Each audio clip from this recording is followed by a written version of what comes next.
Thank you.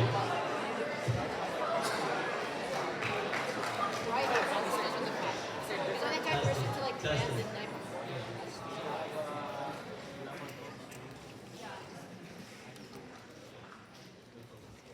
Good evening, everyone, and welcome to the main portion of CCA UNITE. I hope you guys enjoyed connecting with our school clubs and community organizations and had a chance to grab some dinner. Tonight, we're here to explore an important idea, challenging what it means to flourish. Each of our speakers has a unique story to share, and these are stories that test the traditional definitions of success and show us how flourishing comes in many different forms. We're excited for the voices you're about to hear, from students, alumni, artists, and community leaders who will inspire us to embrace our own strengths, passions, and paths. So without further ado, let's get started.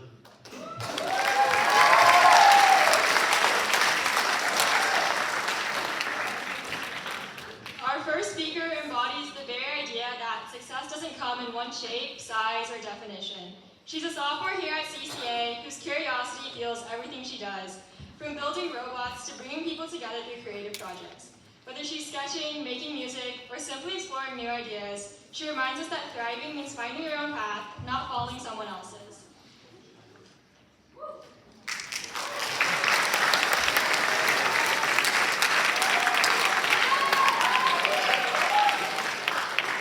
Good evening, everyone. My name is Goyle, and I'm a sophomore here at CCA. And today, I'm here to talk about clothing. You heard that right, because we've all seen that label. One size fits all, and we all know it never does. One size fits all hoodies, either I'm swimming in fabric or I can't breathe. Leggings, they fit someone, just not me. Socks, don't even get me started. One size fits all usually means one size fits some. And honestly, that's basically how success works too. But first, let's talk about CCA. If you go here, you know that this is not your typical high school. We're surrounded by insanely talented, seemingly perfect, ambitious people. Students who take 5, 6, sometimes even 8 APs in 1 year. Students who run before sunrise, ace their calc test by lunch, go to conservatory, and then win a basketball game. Students starting nonprofits, winning national championships, or getting full rights to colleges like MIT. You name it, someone at the school has probably done it. And while it's inspiring, it can also feel like there's only one definition of success here. Perfect grades, an all-rounder resume, and let's not forget, that bright college acceptance letter at the end of the road. That's the one-size-fits-all hoodie we're all expected to wear. But just like the clothing, it usually doesn't fit everyone. Take me, for example. I'm basically FOMO personified. From robotics to ASB, tech out to interning at Money Mind Games, I've tried it all. Some of you in this crowd actually often say to me, Avni, you're doing too much. Spreading yourself too thin. You can't possibly commit to all of that. But here's the thing. When I take something on, I dive in completely because I love the rush of it. The waking up at 5 a.m. for pep rallies, music blasting through the speakers, even though we're all half awake.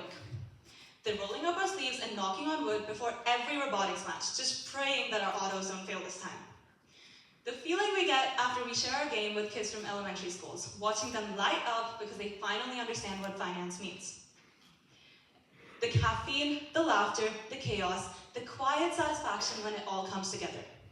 The kind of moments that make me forget I'm exhausted because I'm too caught up in the joy of creating something real.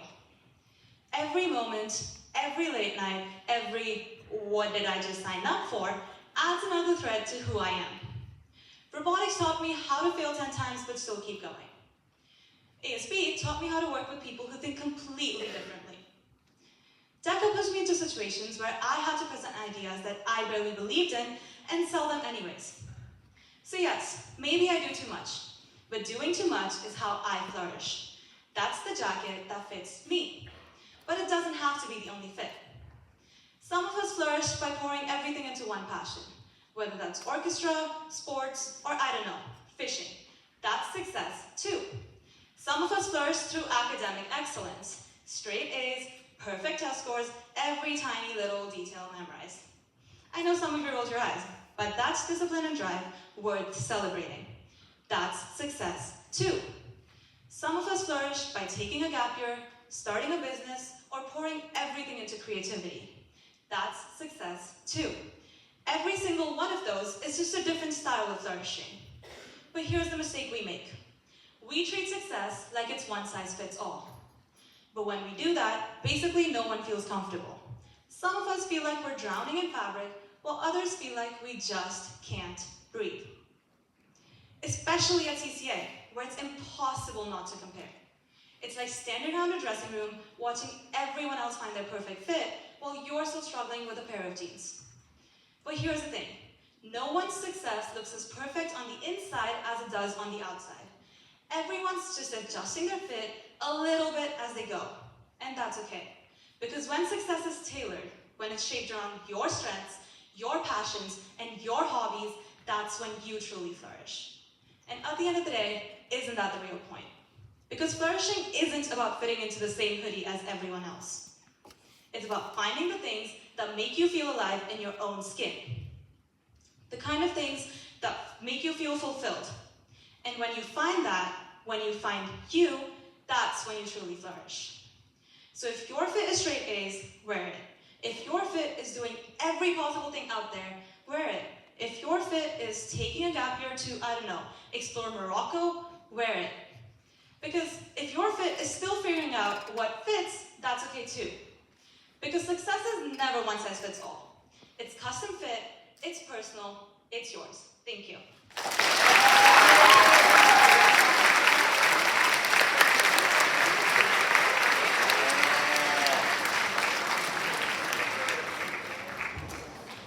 Thank you so much, Avni, for sharing that story and reminding us that success isn't one size fits all. Let's give Avni another round of applause for being our opening speaker.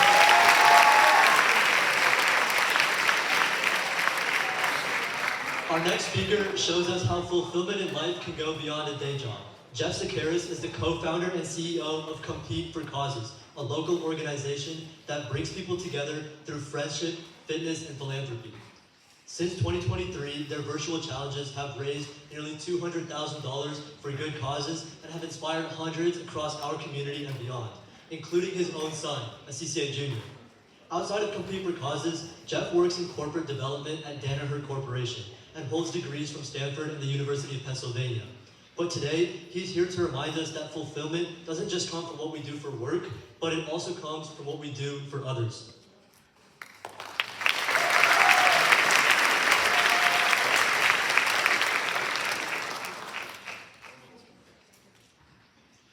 Good evening, ladies and gentlemen.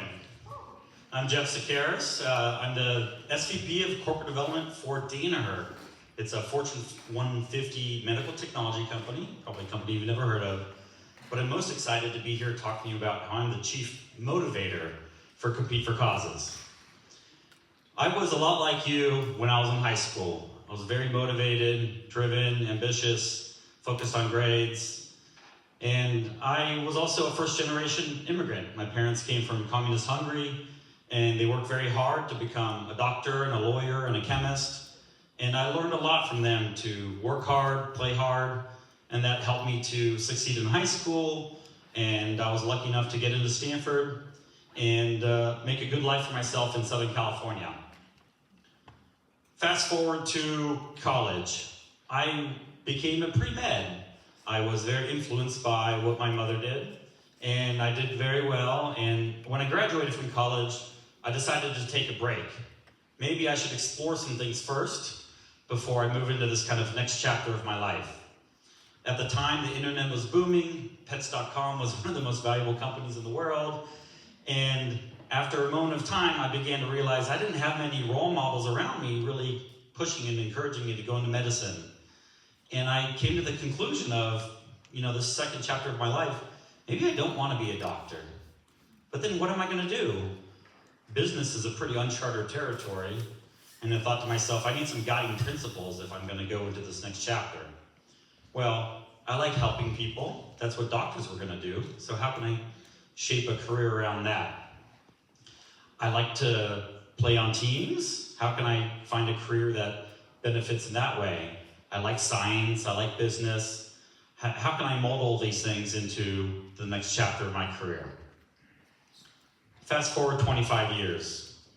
After consulting, I went back to business school and studied a little bit more in science. I then used some summer internships to explore what I really wanted to do, and I realized that working on deals and transactional work was an exciting thing that was a good fit for my personality. I then joined companies in Vitrogen and Danaher, and for the past 20 years, I basically work in a group that is acquiring other companies. So I'm always doing diligence and negotiating and valuing other companies, and those companies are all in healthcare, and everything I do I really feel good about because we're trying to advance the human condition by bringing in companies and growing them, either helping scientists in the laboratory, physicians, or lab techs in a hospital, or even people manufacturing antibodies and other biological drugs at companies like Genentech and Amgen. I have a personal life too. In the second chapter, I found the love of my life. I have 3 beautiful children. I still have fun hobbies like biking and skiing and whatnot. But I gotta say, my work is pretty intense and my personal life's pretty busy, and that overlap can be quite stressful. So I'm at the middle stage of my life, and I work a lot on the weekends, and a lot of my vacations are disrupted. And that stuff, even though I love what I do in terms of corporate development and acquiring companies, it can really stress the system. So I think I had a midlife crisis sometime around the pandemic. The pandemic happened, there was a lot of stresses on all of us. My wife thinks that when you buy a big truck in your mid-40s, that's the sign of a midlife crisis. So I began to think, do I need to be thinking about what this next chapter of my life is? I did become a doctor. I did a good 20 years of doing this business thing, and is there something more I should be doing if I'm losing the passion? So began to think about that a little bit, and should I be taking a different path? And the reason I talk about this here in the terms of the theme of Flourish is that, I already went through one big pivot in my life when I was in my early 20s, when I didn't become a doctor, and I learned and adapted and found something I was passionate about. Well, I was beginning to think in my midlife crisis, what am I going to do next? Let me digress a little bit and talk about my friends. I've got 4 friends, similar ages to me, all live here in 92130 and are very successful, also went to great schools and have great professions, and they have the same weariness in their 40s and 50s, thinking about, well, they've been doing the same thing for 20 years, and what are they going to do next? Is this what they're going to do until they retire? And this group of friends decided to do a trip to climb Mount Whitney. It's the tallest mountain in the lower 48. It's something that requires 6 months of training and takes 16 to 17 hours to do. Has nothing to do with what we are doing professionally, but that'll lead a little bit into the story here. So my friends are pretty clever, and we're pretty busy people. So it's not like we could get together and hike every day and train every day together. So we thought, how do we hold ourselves accountable? Well, we opened up a Google Sheet, we put our names in there, and everybody had to log what they were doing each day for 6 months to make sure everybody was going to be in shape. If you're not going to make it to the summit, we don't want to leave anybody behind. And we all had wearables like this. So we could track everything that you're doing, because everybody's wearing this every day, when they're on a run or at the gym or lifting weights. The first month was a weight loss competition. The next month was vertical feet. The next month was miles. So each month we were changing what we were doing, and it was 4 of us trying to make it to the top of Mount Whitney. And the winner, we decided, because we're ultra competitive people, we said the loser, or the winner of it, and the loser has to carry some type of dessert of the winner's choice to the top of Mount Whitney. That's 12 miles up and 6,500 vertical feet. And I declared very much up front, I want a pint of Ben & Jerry's on dry ice at the top of the mountain if I win. That was the goal.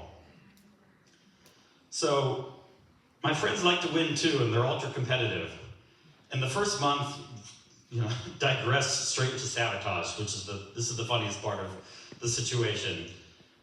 My friend Adam calls my wife. My wife doesn't know of what's going on, and Adam asks, well, what hotel is Jeff at in DC? The company I work for is in DC. And she unknowingly gives away my address, and lo and behold, that night room service comes at 10 p.m. at night with warm chocolate cookies and brownies during the month of the weight loss competition, And I have a horrible sweet tooth, and my friends know that. So I, of course, I'm not gonna throw it in the trash. I nibble on a few of them. And I take a video of myself, because we're very virtual and digital, as you can tell. And I promised them that there's gonna be significant revenge as a result of this awful trick that they did. So I get home 3 days later, and I recruit my son Grant, and we're gonna go get them back. We get HelloFresh every week at our home, and I piled in 6 or 7 pints of Chunky Monkey, and we head over to Adam's house, and I use Grant's cell phone. Adam doesn't have Grant's cell phone in his Rolodex, and I tell them, hey, your HelloFresh box is arriving soon. They don't get HelloFresh, so they have no idea what this is. And 2 hours later, I drop a box in front of their door. Unfortunately, they have a Ring camera. I'm in all black, I'm wearing a mask, Grant's in the getaway car. I ring the bell. By the way, my legs are just dead because I've been training all week, trying to climb Mount Whitney and get ready for it. And I'm sprinting into the street, and I pretty much pull or snap my hamstring. And I fall down like a sniper shot me, and I have to jump behind a bush because I know that there's a camera, and I barely make it to the getaway car, and of course they have all of this on film, which is terrible. But that was the intensity of the fitness challenge. And the reason I talk about that is that we all made it. There was incredible fun and excitement and accountability by having done this virtual fitness challenge or activity or competition with my friends. And so we thought, how can we channel that into something good? Like, that was an amazing 6 months. I wasn't even thinking about work at Danaher. I was so focused on how do I, win? How do I push myself to my limits and get ready for this race? So we decided in December 2023, we're gonna create a company around this. It's not really a company, it's really more of a grassroots organization. We said, let's use these virtual fitness competitions for good, and we're gonna raise money for charities. And the way this works is we go and find either a corporation or a high net worth individual on the left of the slide here, and they are planning on giving money to lymphoma or a rare disease or cancer or some other form of research. And we say, that's great. Can we use that as kind of a pledge commitment that can motivate other people? And on the right side, we go and recruit hundreds of participants who are interested in a health accountability challenge. And each of those people will donate a few dollars to be part of the challenge.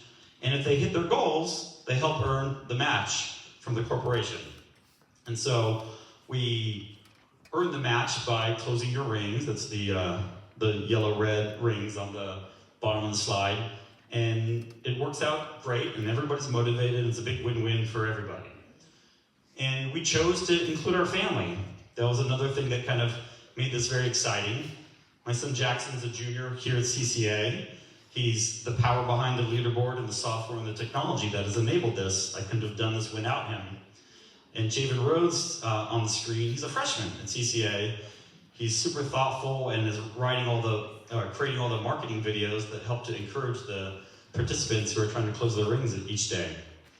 And we've done 6 challenges, and it's grown like a weed. And many of the people in Carmel Valley have been participating. And we used our business skills from my Danaher experience and my MBA experience. We're doing things to do feedback, to do surveys, to do email marketing. We're tracking net promoter scores.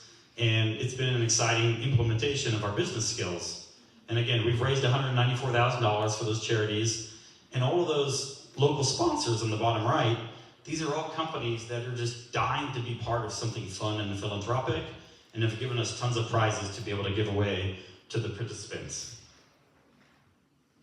And so our next stage is we're building an app. That's the next stage of our organization. Another co-founder, Andre Niemeyer, has been sitting behind the computer for months here. And at this next stage, we'll be able to scale.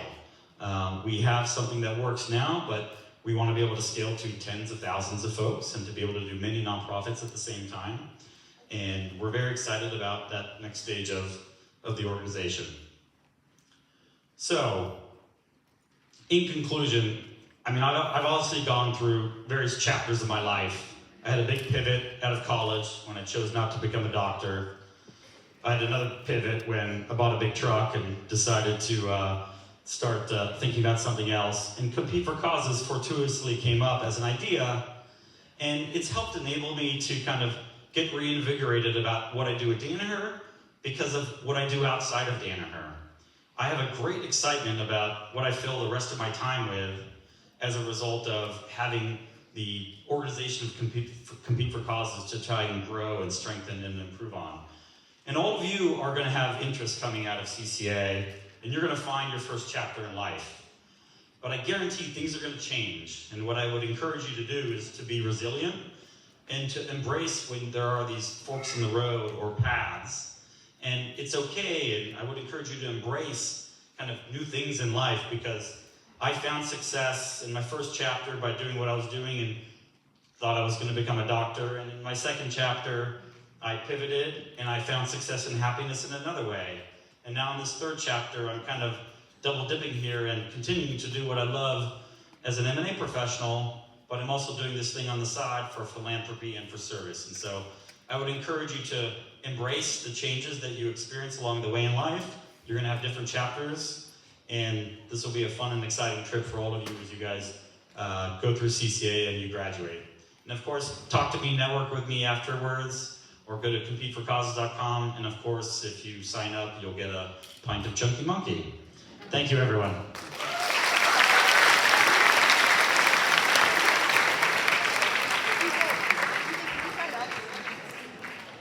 Thank you, Jeff, for showing a way to fulfillment that deviates from the typical career path.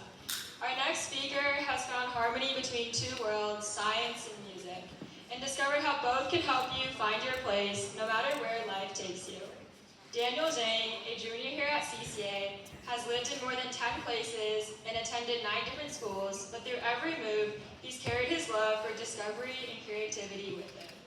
From conducting cancer research at UC Davis to co-founding STEAM Labs International to make STEM education more accessible, Daniel shows how curiosity can build community. And as an all-state pianist, he's learned that both science and music have the power to connect, heal, and inspire. Please welcome Daniel Zhang as he shares how change can be more than disruption, it can be a chance to grow.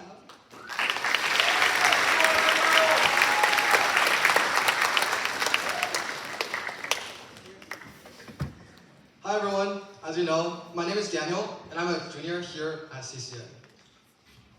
So as a kid, labels can really define you. Some kids are the athlete, some are the artist, and some are the smart kid. But me, my label was different. I was the new kid. Over and over again, those 3 words haunted me throughout my childhood. So my family moved here from China when I was 4. And because of complex immigration laws and visa issues, we never really had a permanent home. In fact, by the time I reached high school, I had lived in 5, 6, 7, even 8 different places. From California to Oregon to Texas, then back to California again. And each time I stepped into a new classroom, I would wonder, would anyone want anything to do with me? Thank you. Yeah, sometimes the answer was no, but often I did find friends. But just when I finally felt like I belonged somewhere, when I had made friends, out came the dreaded moving boxes. I would pack up my stuff, and along with it, pieces of my broken heart.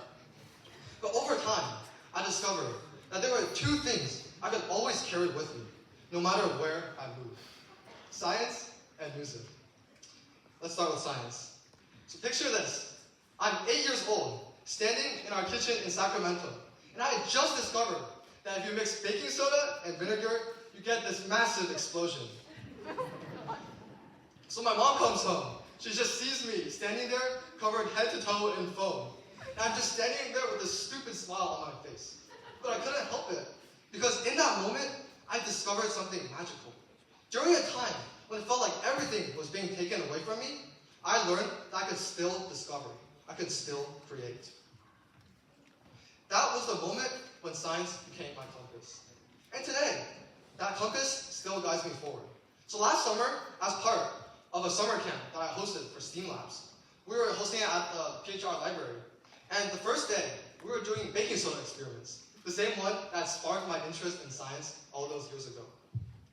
So I vividly remember this little girl, Maria. She was 7 years old, and she comes up to me. She was so small that she had to stand on her toes just to see over the table. So she sees this, and I tell her, hey, pour the baking soda in. So So I give her the baking soda powder, she pours it in to the vinegar, and obviously the foam exposed everywhere once again. But afterwards, she runs up to me, her eyes wide, and she says, in a whisper, "It's like magic." So in that moment, I saw a look in her eyes that reminded me of myself when I was 8 years old. That moment when you realize that curiosity is something that no one can ever take away from you. Not change, not uncertainty. In that moment, I realized that flourishing isn't just about discovering your own passions. It's about taking those passions and sharing them with others so that it can root them too. Now, if science was my compass, music would be my anchor. So when I was 9, we had just moved to Sacramento. Our kitchen was super tiny. Our entire apartment was like paper thin. The walls were paper thin, and you could hear everything going on outside. From the dogs barking, to the cars honking, to even the neighbors singing karaoke upstairs. But when I sat down at the piano and played my music, obviously, everything else just disappeared. It was just me and the keys. And those keys were the same everywhere. Again, same in Sacramento, same in Portland, even the same when we moved to San Diego. Everything in my life kept changing, except for those keys. Then, in 7th grade, I joined HANG, the club where students perform at senior homes. After one of our performances, when I'd been playing Claire de Lune, a senior came up to me. She was an elderly woman, probably in her 80s. But she looked at me, and she said with a smile, "My husband proposed to me while that song was playing. He died last year." But then, she looked at me and smiled again.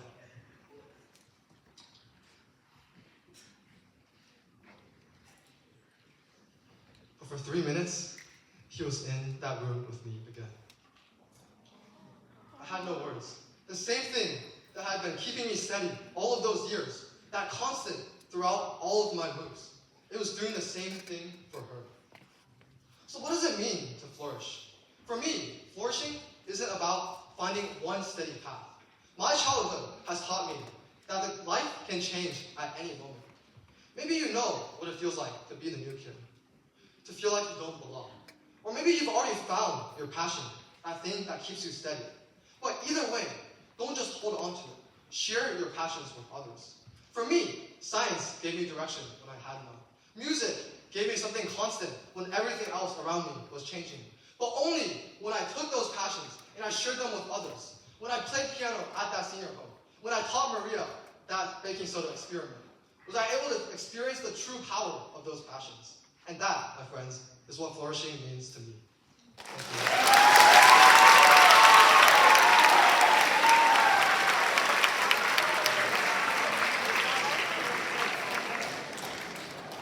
you. Thank you, Daniel, for that amazing story. Our next speaker reminds us that art is more than something we can see or touch. It's something that can heal us. She brings a more grounded tone as a professional artist and educator. Linda Literal uses creativity as a powerful tool for transformation, giving voices to survivors of trauma and helping them reclaim their stories through art. With a master's in fine arts from San Diego State University and years of experience teaching in both colleges and correctional facilities, Linda's work bridges art, healing, and humanity. Please welcome Linda Literal.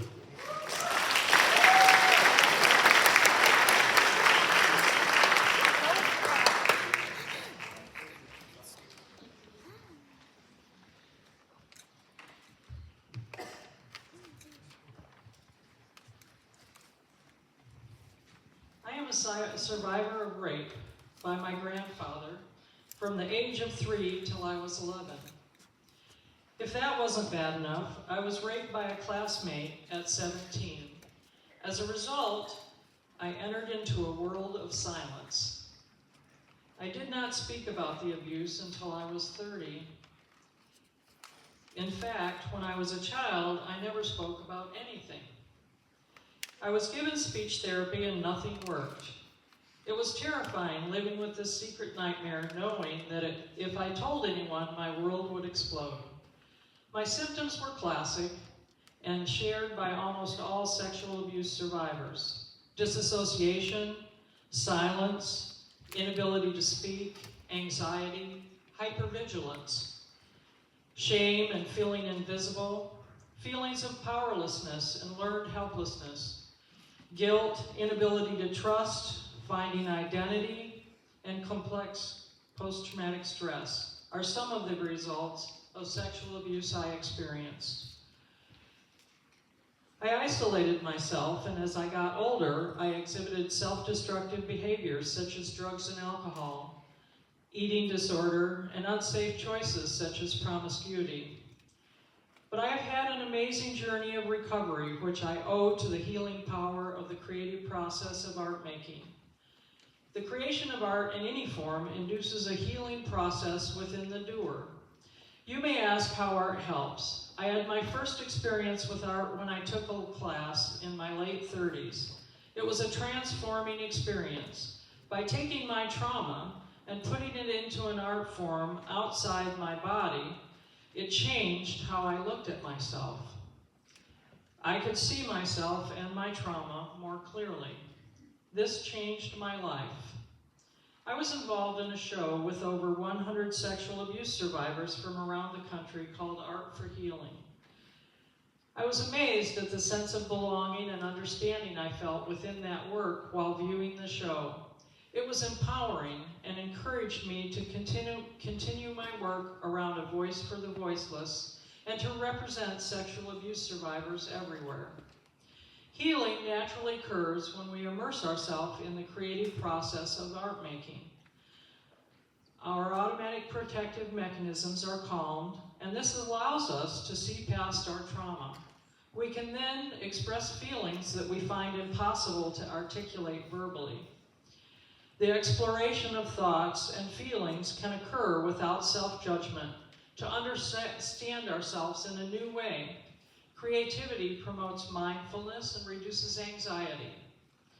The process of making creative choices enhances feelings of autonomy and a sense of self.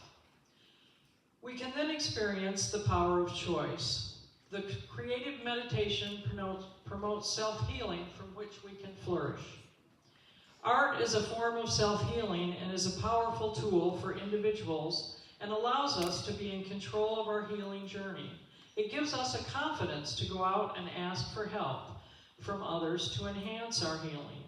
Self-confidence rises, decision-making becomes easier, critical thinking skills grow, and we see ourselves in a more positive light. Sexual trauma is difficult to speak about, and by addressing it through artistic imagery, we are able to find our voice again. It allows us to move forward in a positive way. Some metaphors in our society that honor silence are silence is golden, children should be seen and not heard. See no evil, hear no evil, speak no evil. And if you don't have anything good to say, don't say it at all. Are a few examples. Silence is not helpful if that silence keeps your pain inside. Art is a way to communicate that pain safely. Childhood trauma and sexual abuse is dependent on silence and secrets to continue. My visual language speaks of the unspeakable, while at the same time giving a sense of hope and healing to the viewer. We can help communities by letting them speak. Through the process of making art, I want to open a door for those who have no voice and allow them a place to speak. I volunteered to begin teaching at Las Colinas Detention and Reentry Center in 2014.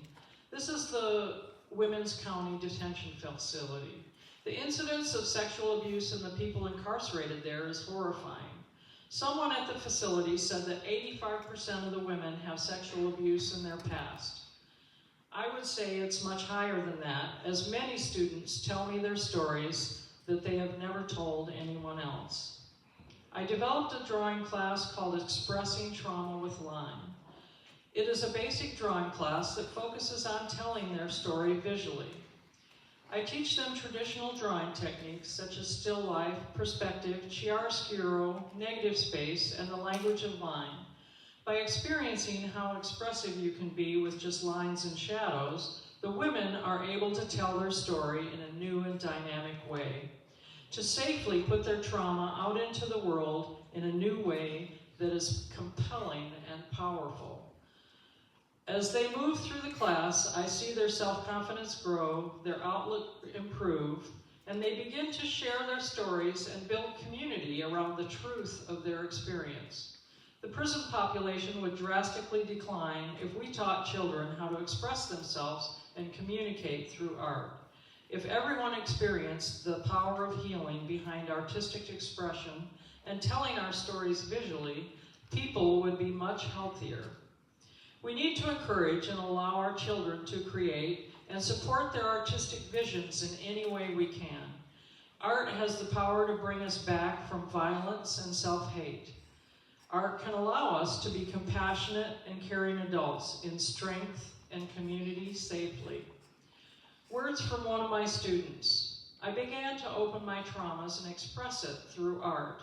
Then I was able to pierce a veil I have never pierced, and I saw and experienced a sense of peace I have never felt before. It saved my life. I am currently working on a project called Remember, honoring those who have experienced sexual trauma, a community project with knitters donating time where each knitted stitch represents a person who has been sexually assaulted. It will show in February of 2027 at Hard Gallery at Grossmont College. If you would like to participate, please contact me. The ability to help others heal through sharing the joy of creativity has been one of the impactful ways the arts has helped me heal. You can start to heal yourself by participating in an art project. It can be anything as simple as knitting, to the complexities of sculpture. The healing occurs in the doing. Paint, doodle, work on a coloring book. Just do. If you want to enhance your noodle, start to doodle. Art has helped me heal. Art has allowed me to help others heal. I believe in my heart, art itself can transform the lives of those that are emotionally suffering into vibrant, healthy, and helpful human beings. May art play a part in all of your lives.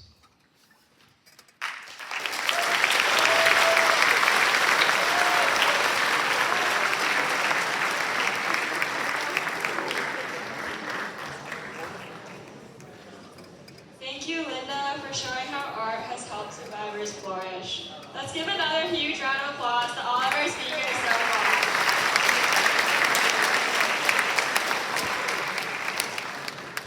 Each of them has shown us that success has various definitions. It can take many forms, come from unexpected places, and be defined on your own terms. Before we take a short intermission, I want to introduce the next four speakers that will come after the break. First, Shahrir Afshar, the CEO of Autism Innovation Lab, will tell us a personal story and a professional one, how they're intertwined. Next, Ethan Leem will tell us about how a trip halfway across the world transformed his outlook on life. Gabriella Bigler, a national youth rowing champion who also happens to be legally blind, will tell us about her unique story. And finally, Michael Sherman, the founder of Market Studios Clothing, will tell us about his journey from being a CCA alumni to owning a $30 million fashion brand.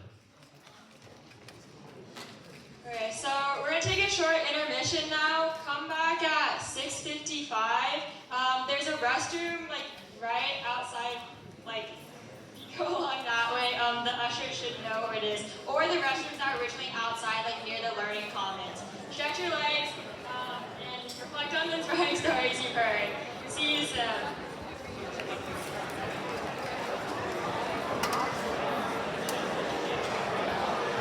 See you at 6:55.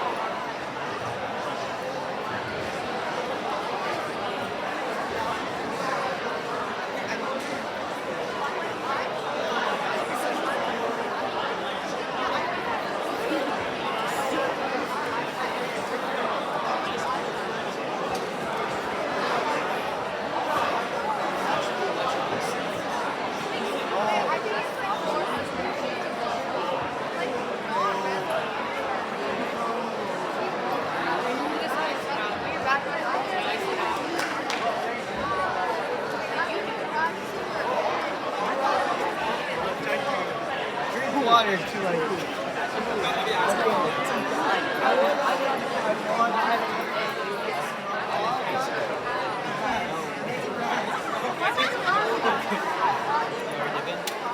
yeah, I'm dipping. Bro, I gotta go home. Wait a second. Yo, bro, like, oh, we were so late. Oh, yeah, you were late to it. You were late to it. That story?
Yeah.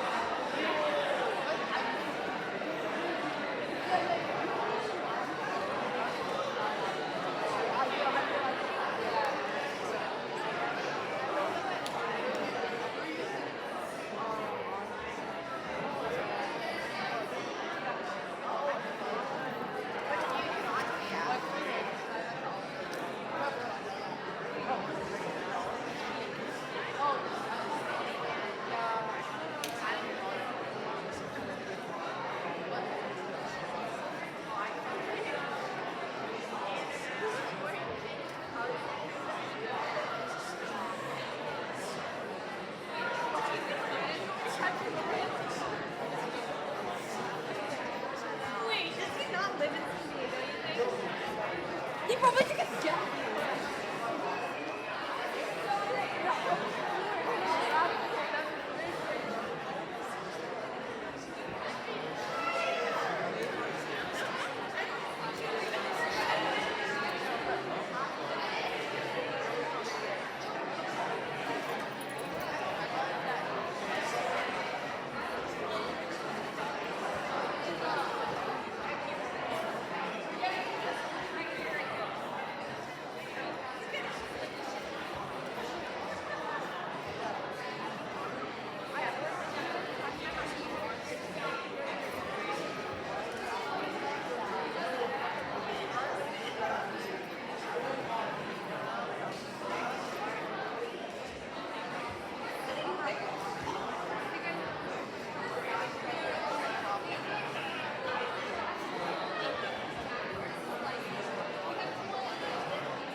guys, and I was like, oh my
Welcome back, everyone. Welcome back.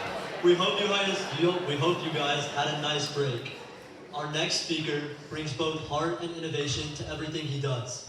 As the founder and CEO of the Autism Innovation Lab, Shahrir Afshar is working to reimagine what inclusion looks like, and he's building sustainable housing, businesses, and communities where autistic and IDD adults can truly thrive.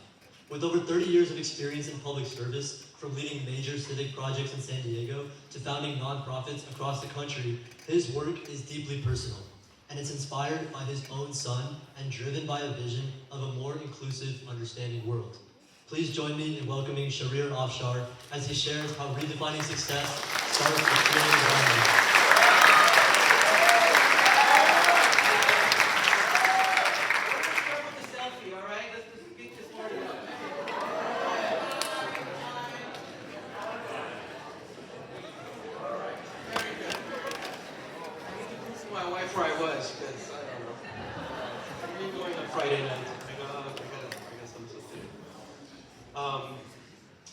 Well, look, it's great to be here. I talk about autism a lot. I have two boys. One is neurotypical, he goes to CCA. One's nonverbal, what we call, has IDD, intellectual developmental disability. 16 and 17-year-olds, so the younger one goes here. The 17-year-old goes to a special school in OB. I just want to also quickly distinguish, and I'm going to get into these facets of autism, but he has profound autism, or severe autism. So I would give anything if he just has a little social anxiety, like most of us do. Profound and severe autism is a little bit different. It takes a lot out of you. So what I'm going to kind of take you through this journey tonight is what we have to deal with every day. I don't want to get you down, but I'm also not going to sugarcoat it. It's an experience that a lot of, probably your neighbors, your family members, people you know go through. They may not always come and talk to you about it, but it is tough. It is tough. I know it is what it is. So on one of these, I always say to folks, we have our good days and bad days. On one of these bad days, my dad, he was 87, he was observing, his son struggling with his autistic son.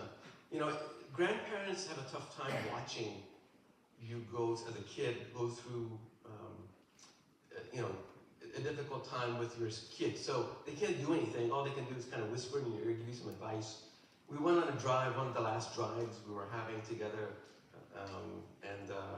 just two guys staring into the horizon, not talking to each other for a while. And he said, you got to just sometimes throw your heart in the ocean. It's an old Persian proverb. It just says, just take a leap of faith. He saw me struggling and he was wondering what I could do different with my life and manage my son a little bit better.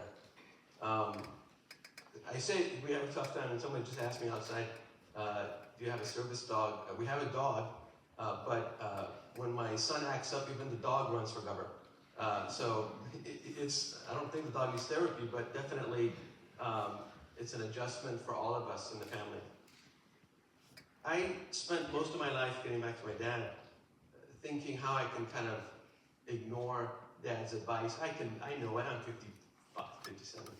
I don't need anyone's advice, but when he told me that kind of turned a light in my head, that I need to think differently about how I'm gonna do something with this challenge that I've been faced with.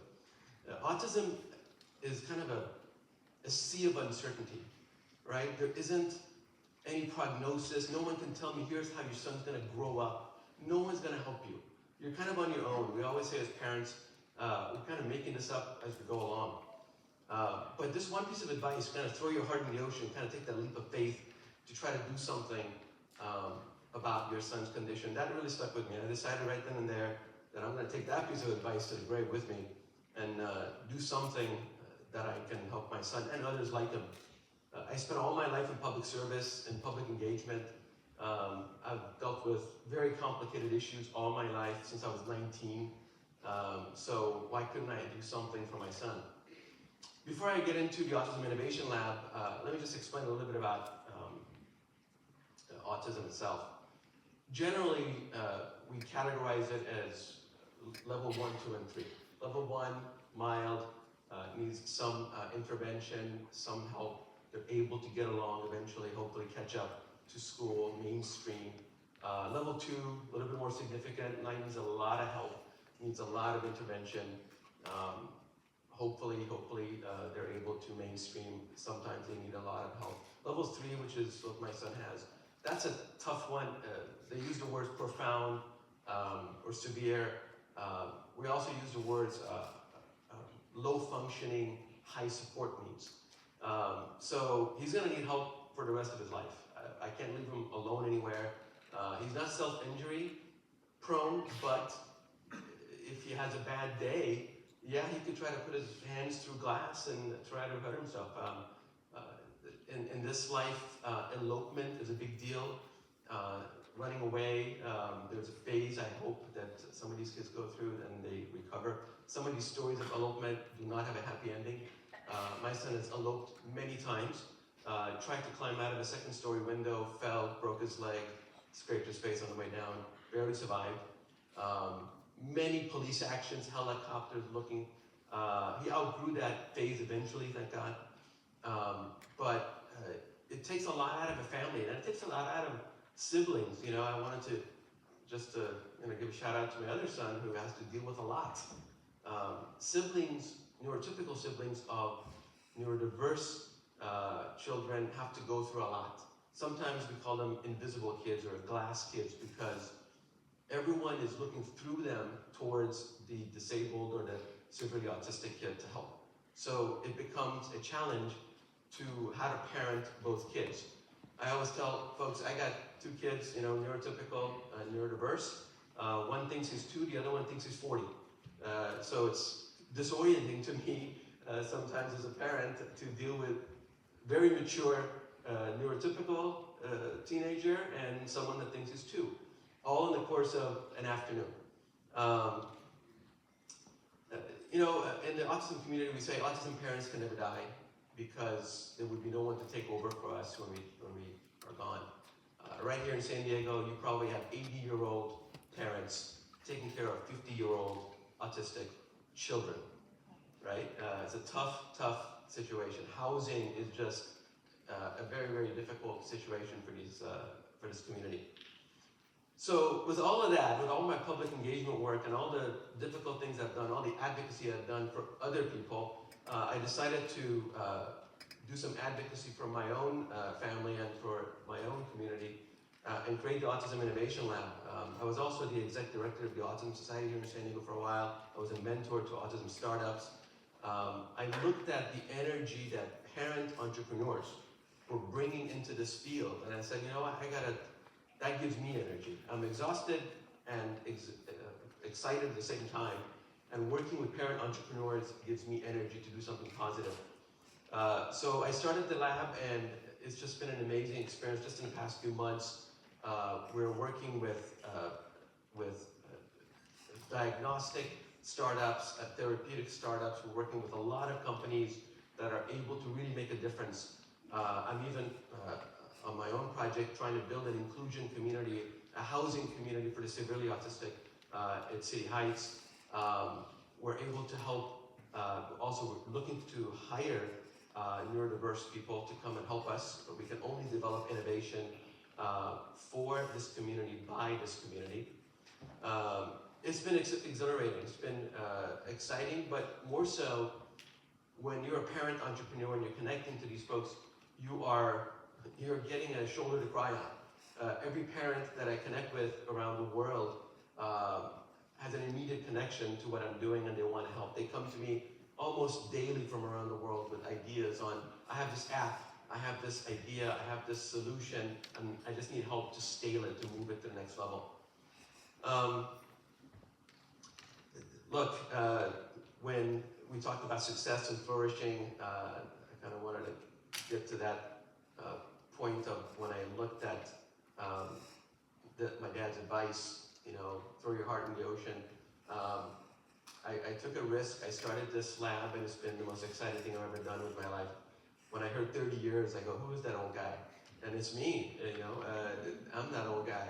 I did what I did in public service all my life, but doing this, even without reaching the success that most of us in society think, financial success, even if I'm not there yet, every day I get up, I know I'm doing something good.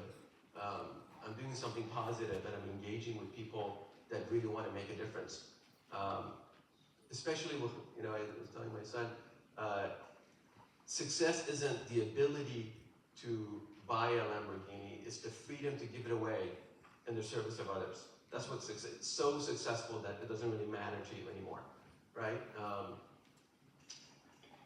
Looking at what I wanted to do for the rest of my life, this is it. I heard another dad mention the last chapter. I want to say I guess 1/3 chapter. I don't know if this last chapter quite. If I can get this right, I think I would have done right by my dad to give me that advice, right by my son to really make a difference in the people's lives that are affected like him. But also, I hope that right by you guys, folks that will inherit this world, that somehow by these conversations, and I hope there's many more to come, you will adopt a ideology, a philosophy, a mission to make the world a more inclusive place. None of us are going to be around forever. So the world that you will inherit, whatever job us gray-haired folks do with it, It's up to you to make it better, right? Whenever you are ready to make that jump, if you decide to throw your heart in the ocean and try something that you've never done before, take that risk, let me know, I'll help you out, all right? Thank you so much.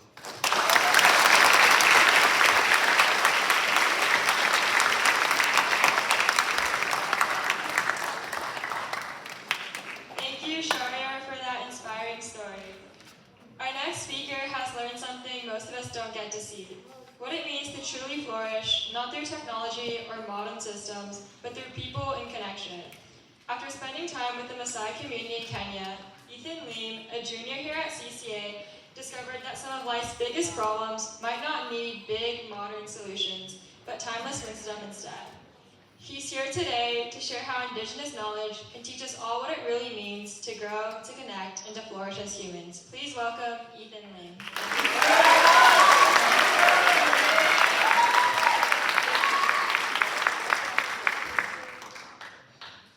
So in April of this year, I spent a week in the south of Kenya, in the region that you'd call the Amboseli, and it's just down south, like north of Mount Kilimanjaro, near Tanzania.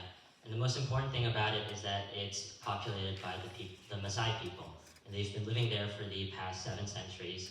And throughout that time, they've demonstrated remarkable cultural resilience, which means that their culture and society has remained remarkably untouched throughout those past 700 years.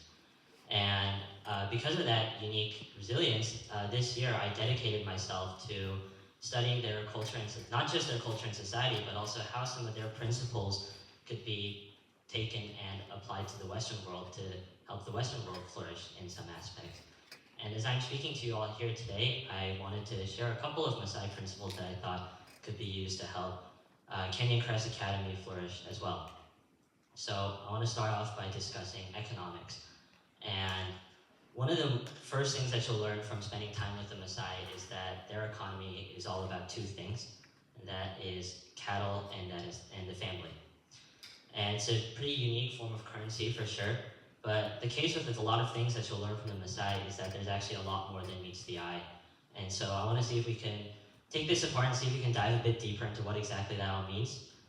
And let's step back from economics for a second and just look at cattle and people and why they might matter. And the short answer to that is that cattle provide food and drink, and families are absolutely non-negotiable for the upbringing of the future generation. So, and this is that type of exciting thinking that brings you to the conclusion that these certain aspects of Maasai culture are all about supporting 2 other things, which are in turn arguably one of the most important things for human civilization in general, which is supporting those who are alive today and those who will be tomorrow. And so now that we've kind of condensed this with the Maasai, let's end it with the Maasai and talk about ourselves and us living in the Western world. And I want to start off by discussing how the Western world has grown increasingly complacent with deriving satisfaction and that those feelings of wealth from excess, essentially. And I can show it to you. So think about how we're measuring wealth nowadays in numbers, whether it's the number of cars that you have or the number of square feet in your home or even like the digits in your bank account. It's pretty clear that the West has adopted a very different definition of wealth than the Maasai have. And at CCA, we run a pretty similar ship. We love to quantify things, whether that's the scores that we get on our quizzes and tests or the number of awards or honors we get outside of class. And I'm sure you've heard this sort of talk a lot of times, and I'm not here to bore you with what you've heard a lot, but I implore you all to think of it as not as a 2-dimensional thing of thinking of it as ambition versus complacency with less, but rather thinking about it 3-dimensionally. It was one way to put it. And to do that, the Maasai can help us. So let's return to that example we used with the Maasai and the way they use and they categorize wealth. And if we think of their economy and how they structure their economy on those 2 things, we can think of it as almost like a long-term investment. By basing their system on 2 things that will always be there for them at the end of the day, they're working towards a sustainable solution. At the end of the day, you're always coming back to food on the table and your family. that in doing so, the Messiah have a sustainable system that will always be there for them, because when you base something on sustainable values, that first thing will also be sustainable. And we know this because this system has stuck with them for the past 700 years, like I mentioned earlier. So what if we did that here today? What if we don't have to do it on economics or people or cows, but we can do it on certain things specific to our lifestyles that are in turn sustainable for us, that'll be there for us always, that we can return to at the end of the day. And in turn, we're promoting values that are not distractions in the short term, but rather sustainable long-term investment. It's this sort of grounding effect that I think is very important in this type of system that reminds you of the things that truly matter and not short-term distractions. And so if you ask me to summarize everything that the Messiah have talked about and taught me, I would, in a single sentence, I would tell you that they would implore you to think, what is my life based on, rather than what is based on my life? So I want to end off with one more note here, and a lot of people think of kind of big tech, the sciences, as almost like the frontier of society, kind of where the present meets the future, or wherever like the solution you might need, it might be. But one of the things that I've learned from my travels in Africa is that actually, kind of poetically, that area of these solutions that we seek might actually be where everything once began, in the cradle of human civilization in Africa. And that's not just poetic, it's a reminder that true relevant wisdom that always can be applied is timeless, and it doesn't matter where it comes from or where it's from or when it came from. And that's been one of the most insightful things I've learned from being in Africa. Africa teaches you a lot of things, but this is one of the most insightful for me, and that's why I wanted to take the time today to share it with the Kenyan Christ Academy community. Thank you.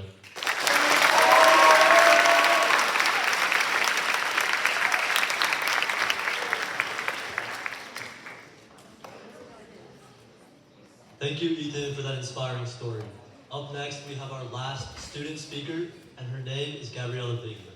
She has an amazing story about embracing every part of who you are, even the parts that the world might call different. She's a junior here at CCA, a talented artist, athlete, and a community member who also happens to be legally blind. Through her journey, she's learned that visual impairment isn't a limitation, but a powerful part of her identity. It's one that's helped her grow, create, and connect in ways she's never expected. Please welcome Gabriella Bigler as she shares her story about embracing uniqueness.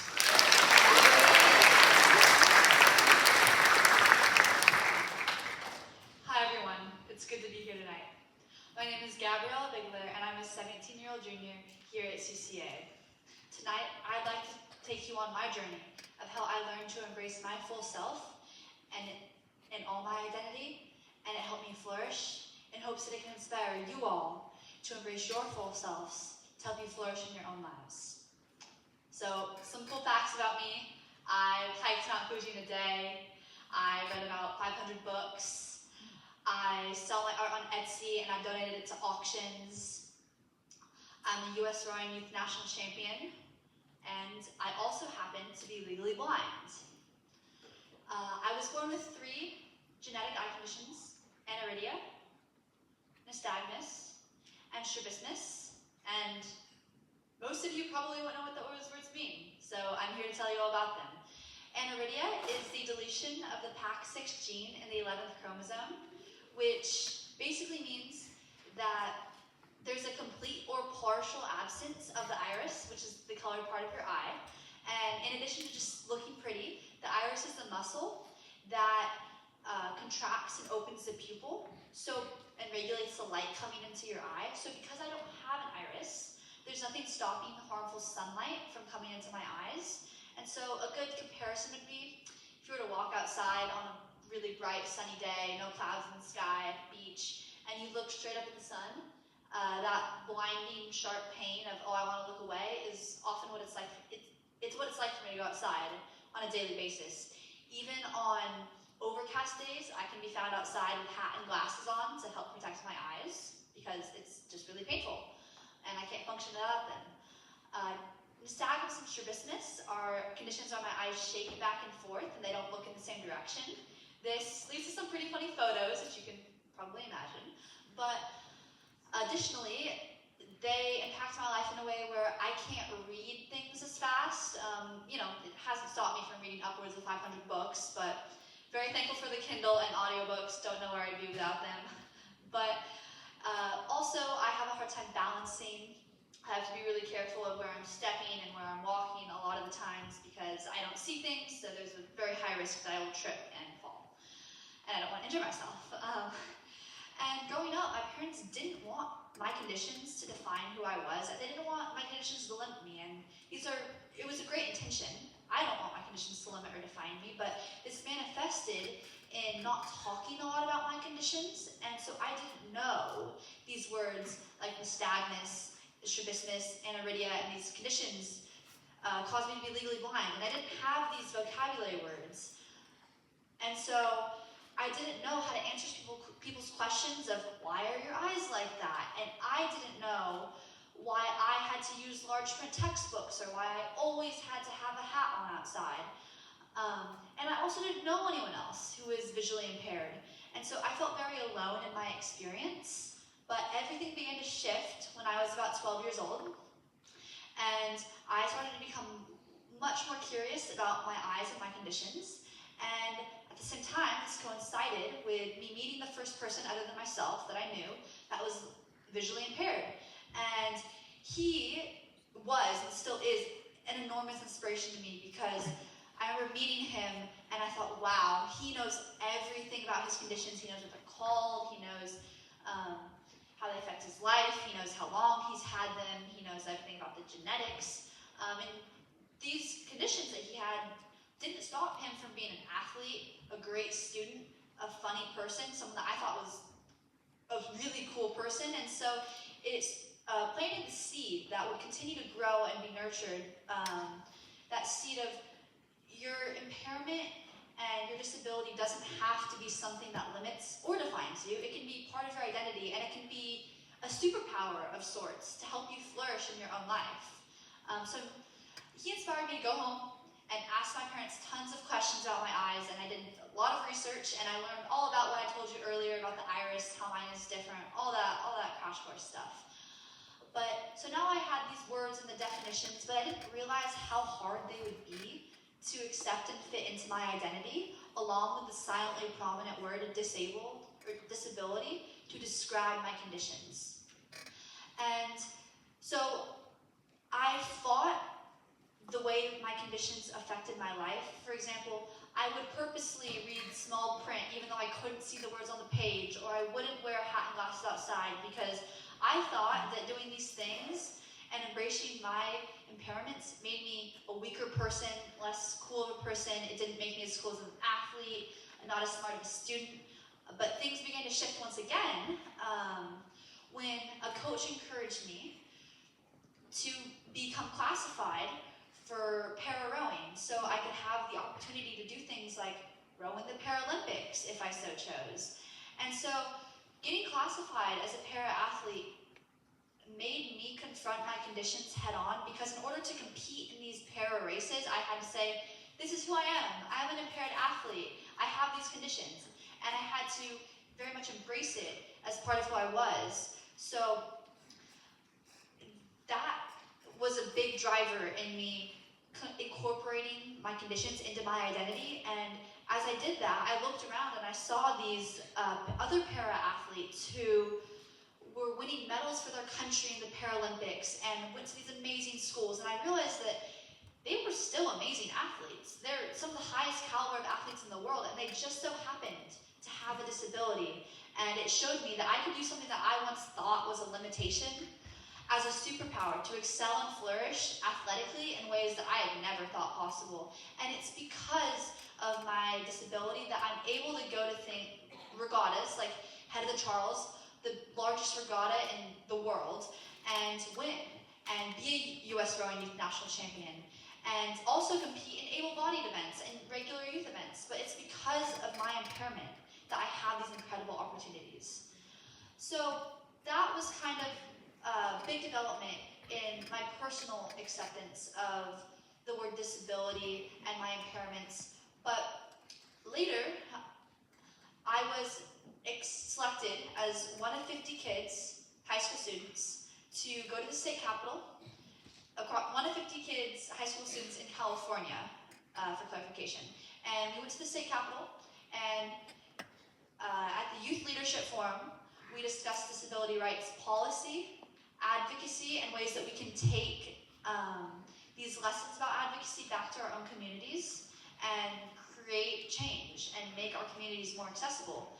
And at YLF, Youth Leadership Forum, I met 49 other kids who had disabilities much different than mine, but still impairments all the same, and I realized that I could take my unique perspective back to San Diego, back to Carmel Valley, back to CCA, and create an inclusive, accessible environment for everyone, whether that be someone that uses a wheelchair, someone like me who's visually impaired, or someone that needs some extra time on tests. And this trip to YLF really broke down the stigma around the word disability, and I now am no longer afraid to say, I have a disability, I am legally blind.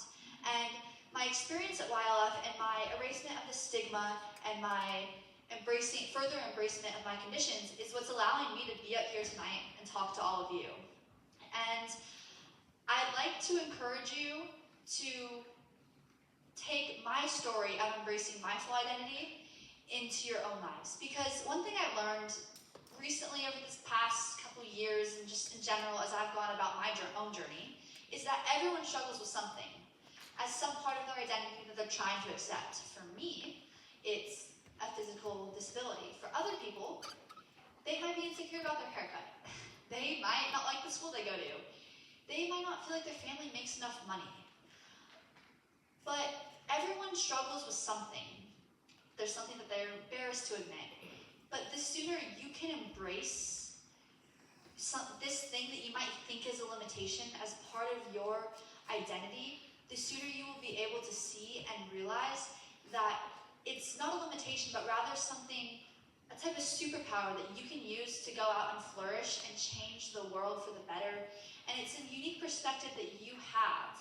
These things give you a unique perspective that you can take into your own lives and then continue to share with your community and those around you to make the world a better place and flourish internally as well as encourage others, just like I'm trying to encourage you tonight to flourish externally as well. Thank you so much for hearing me talk tonight. I'm Gabrielle, an artist, advocate, athlete, and someone that just so happens to have a disability. Thank you.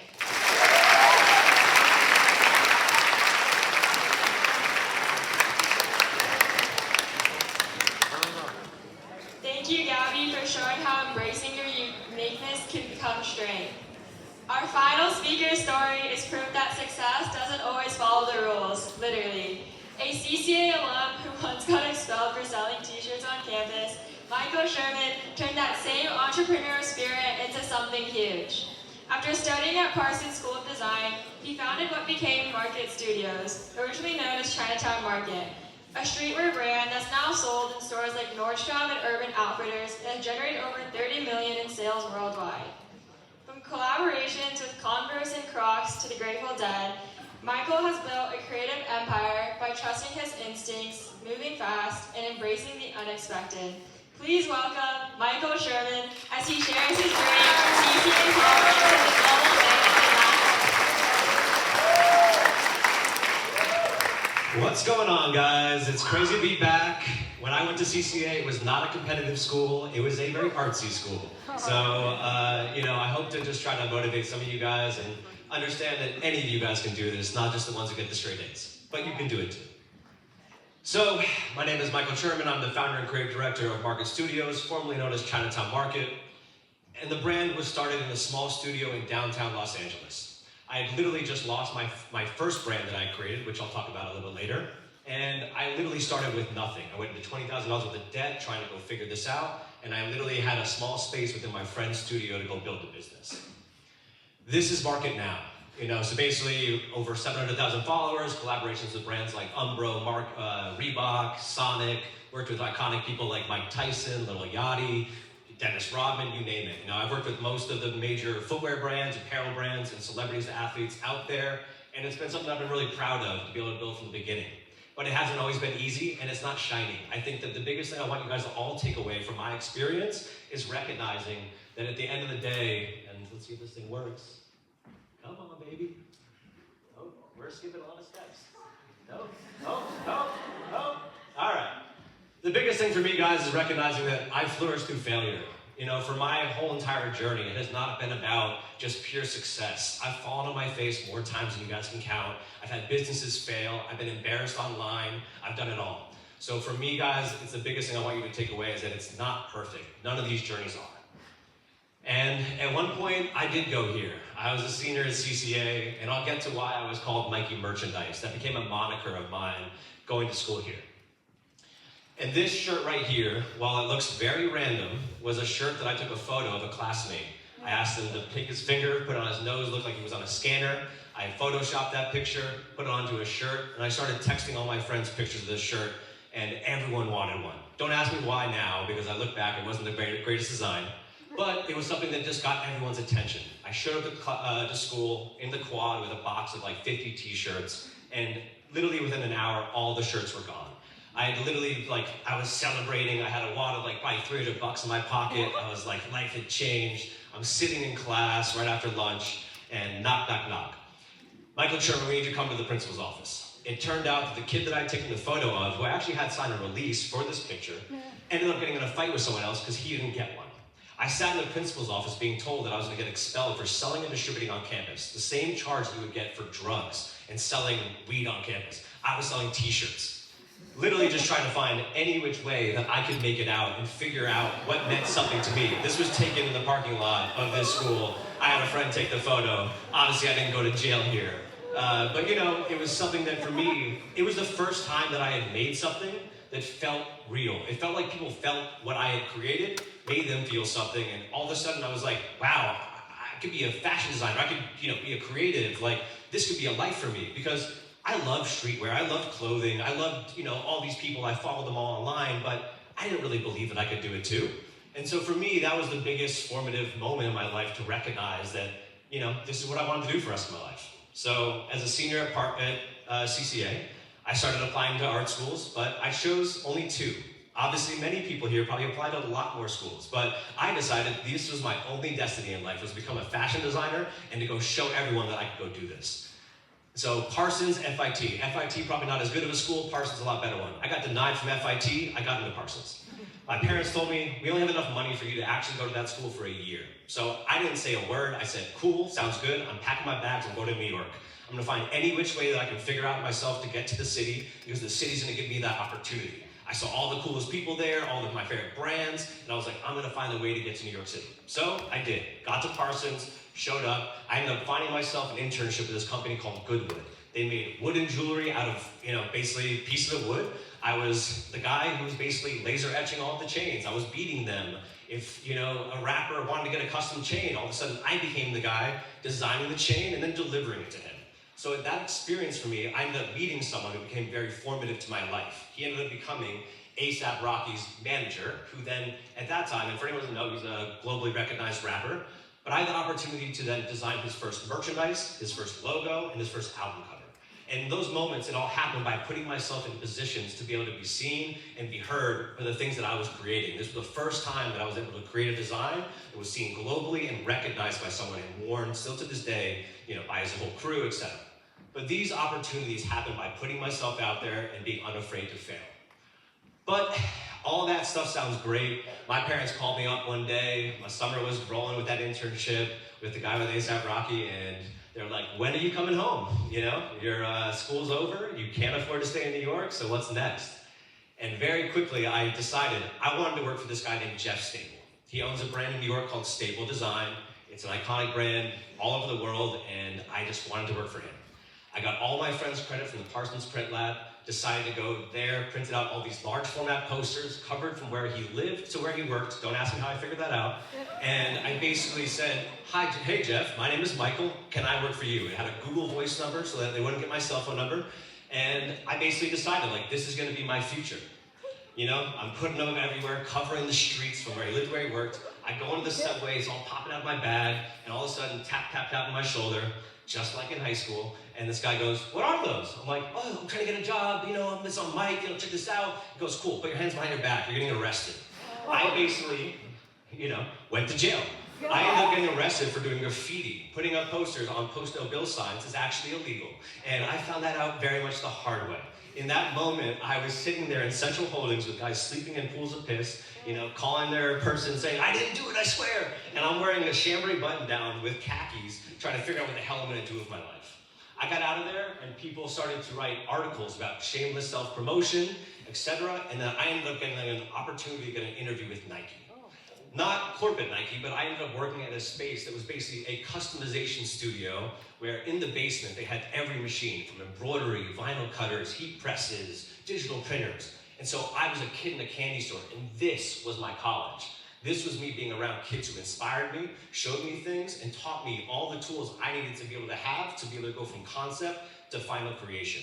And that understanding was more than any school could have actually given to me.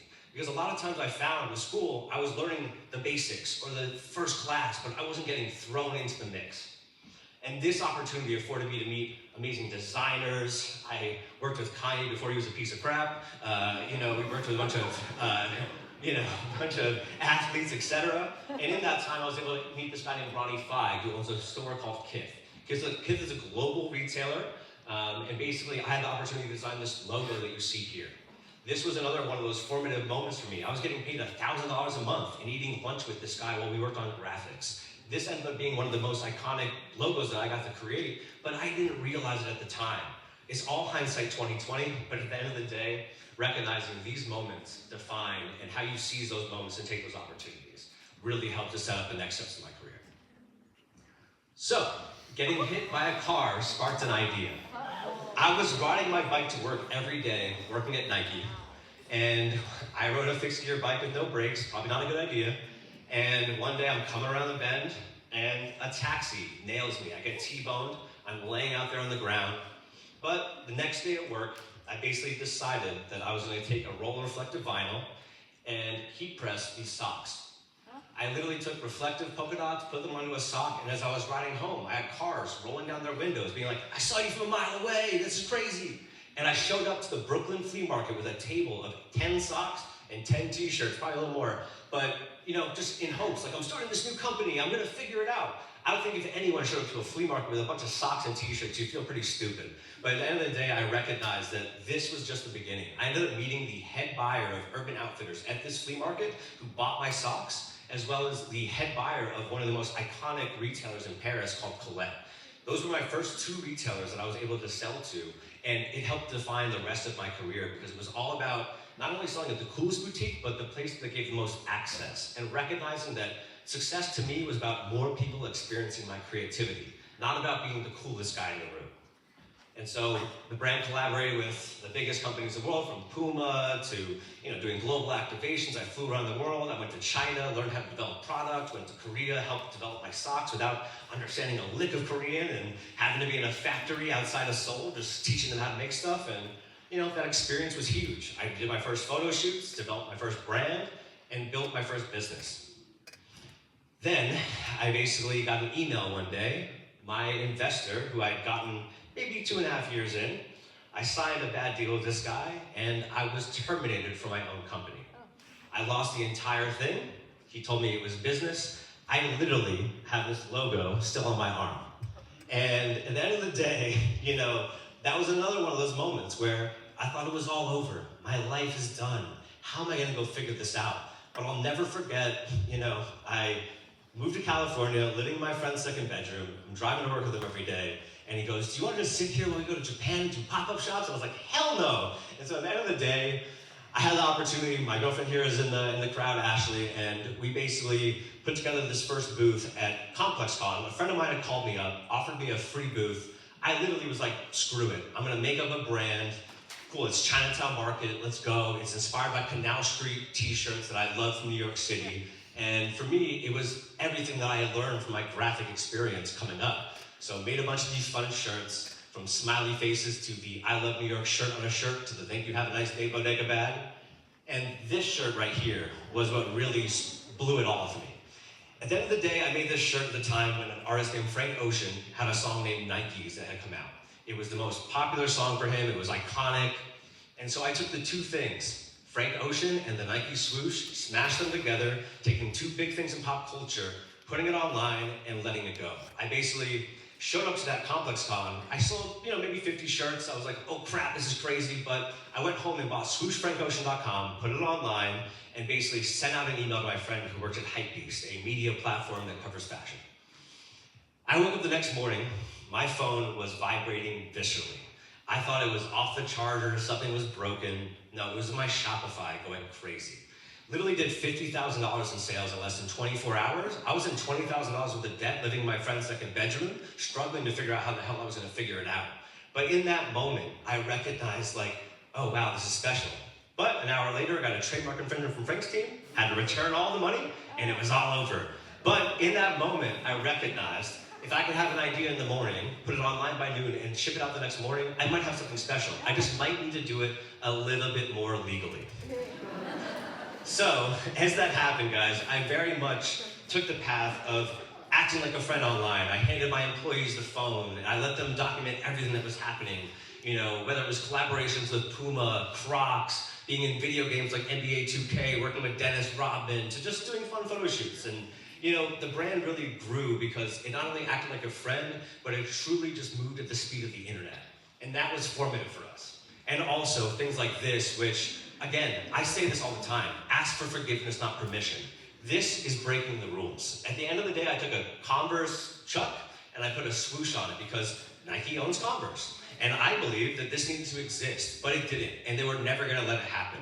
So I took my vinyl cutter and heat press, pressed these shoes, took this smiley face, put it on the other side to cover the Chuck, and then I shipped them out to LeBron. He ended up wearing them before he actually joined the Lakers, and it caused the entire rumor mill about was he gonna go to the Lakers. All that to say, these types of things ended up giving us the opportunity to officially work with Converse. I collaborated with them on a global opportunity. I got invited to the campus of Nike to be able to go to give these out to design directors, to where I got to then go design the New York Marathon apparel. So sometimes it's about letting an idea actually flourish and letting it be seen that will allow that idea to actually have its opportunity. Because I think sometimes we get so afraid to be able to share that creativity that you don't be able to break through.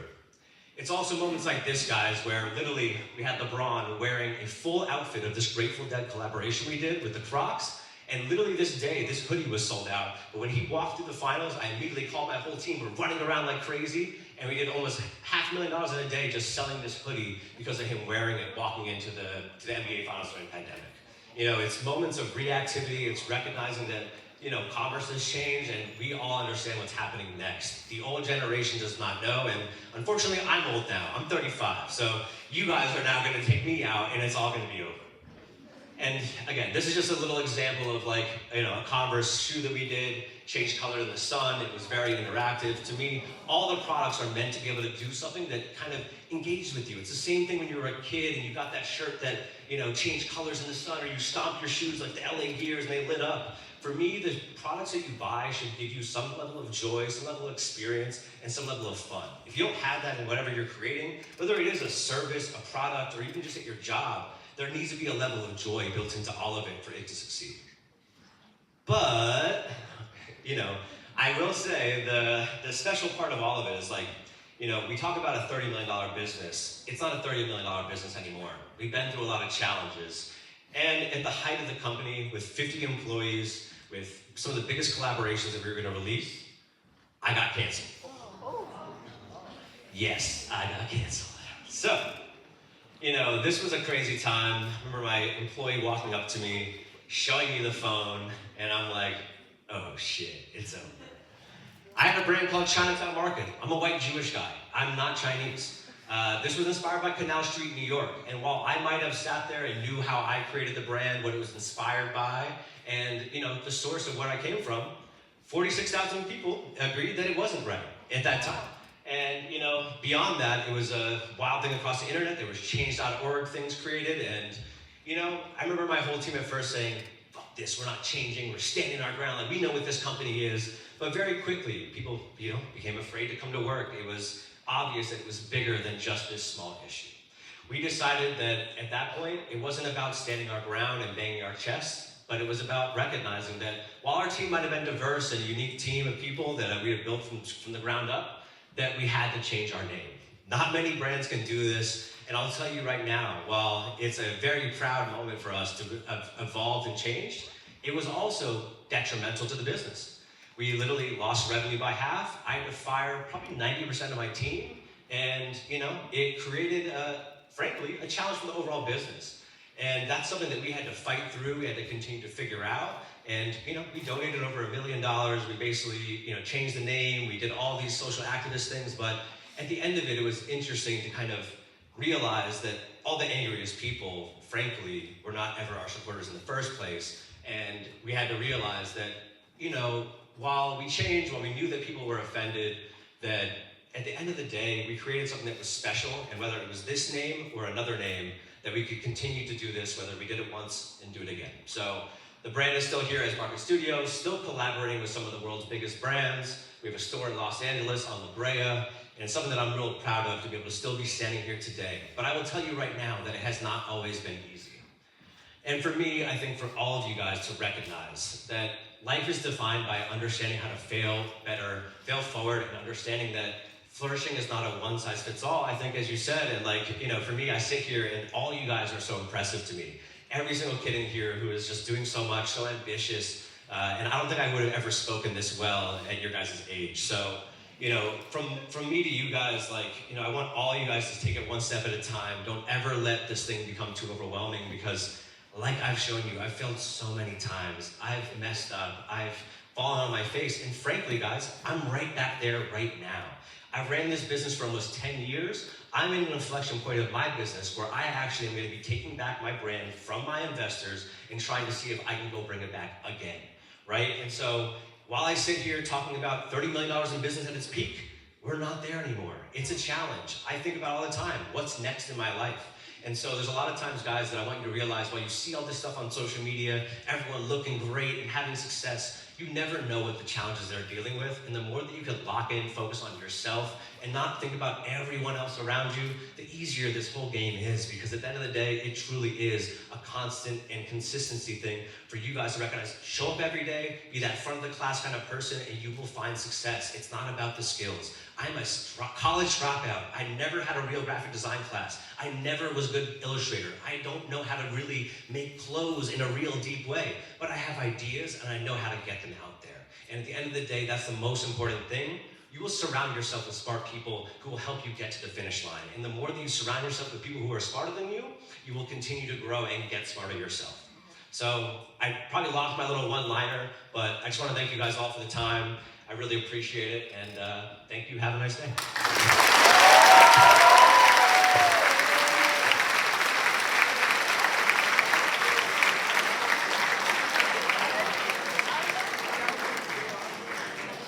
Thank you, Michael, for that incredible story on how you persevered through setbacks.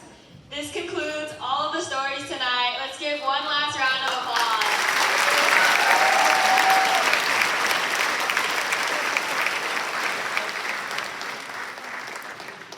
Thank you to everyone for coming to our Unite event today. We hope you enjoyed it.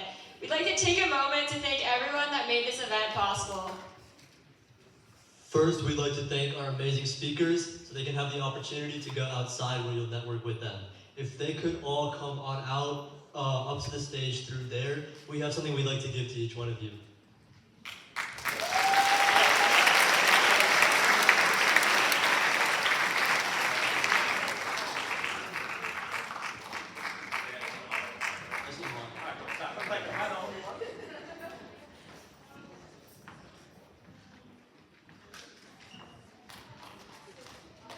It's a small gift we prepared, but it's centered around our theme of Flourish. We have small plants, some chocolates, and a little candle.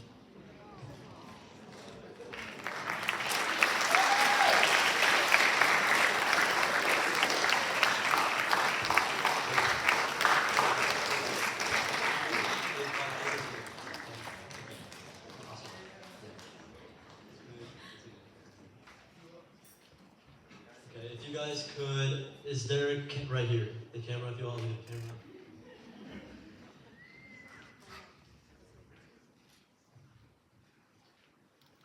Okay, one last round of applause. Thank you guys.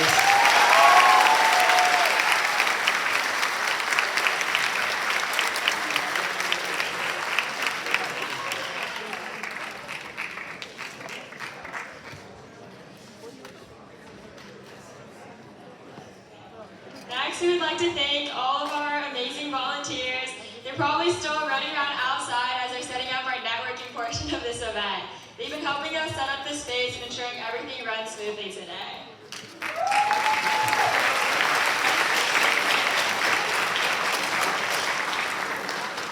Thank you to Dee, the stage lead in the back, for helping us with all the behind the scenes tech.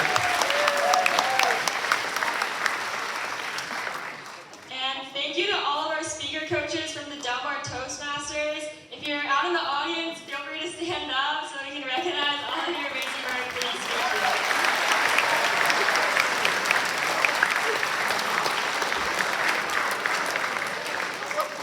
Next, we'd like to thank Ms. Sororian for all of her help. None of this would have been possible without her guidance, expertise, and reliability. We encourage all of you to check out her organization, the Youth Speakers Lab, where she helps young speakers be the best they can be. Please stand up over here.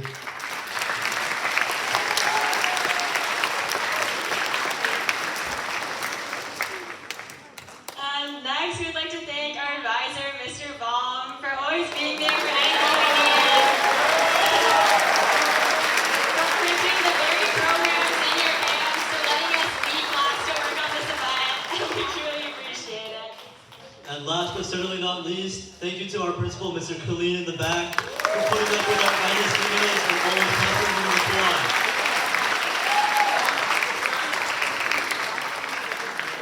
Now we encourage you to network with and get to know our speakers even more by visiting the tables set up outside or just finding the speakers and enjoying some dessert. Have a great rest of your night.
Thank you so much. Do you need anything else from us? Yeah. Huh? Do you need anything else from us other than taking out the letters? Okay.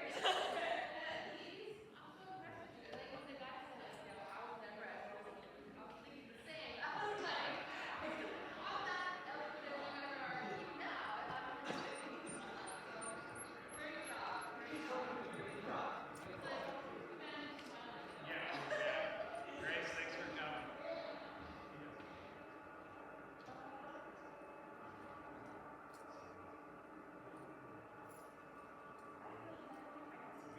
Good one to know.